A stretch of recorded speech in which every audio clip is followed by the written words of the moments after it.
para maisapuso mo yung salita ng Diyos, kailangan ng effort dun eh. Effort. Yung lagi mo siyang iisipin, ang tawag dun sa Biblia, pagbubulay-bulay. Basahin natin yung awit 1-2. Kundi ang kanyang kasayahan ay nasa kautusan ng Panginoon, at sa kautusan niya nagbubulay-bulay siya araw at gabi. Sabi sa Biblia, kung ang kasayahan mo nasa kautusan, at sa kautusan nagbubulay-bulay ka araw at gabi.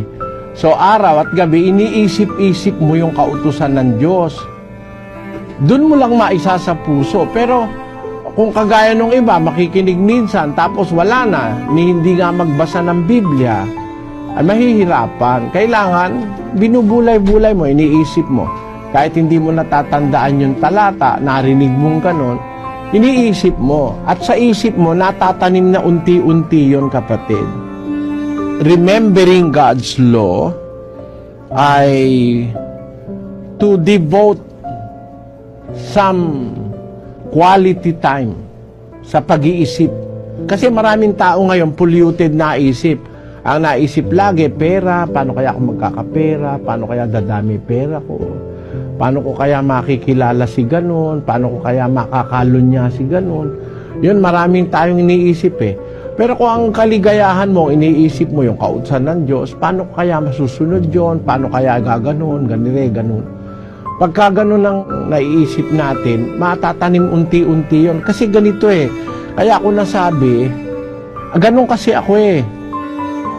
Kahit gabi, kahit araw, pag meron akong panahon mag-isip, ang iniisip ko yung mga utos ng Diyos, kung paano ko maituturo sa kapwa, paano ko sila mahikayat.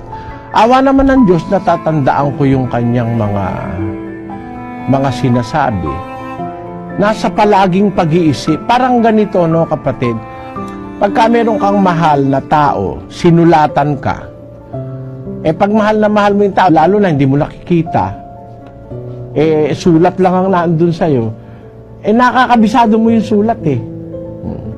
Nakakabisado mo yung mga love letters na tanggap mo kung mahal mo yung nagsulat. Yung natanggap mo love letter, nakakabisado mo siya eh. Kasi lagi mong binabasa, lagi mong pinagbubulay-bulay. Ayun. Paano mo masisiguro na maisa sa puso mo yung salita ng Diyos?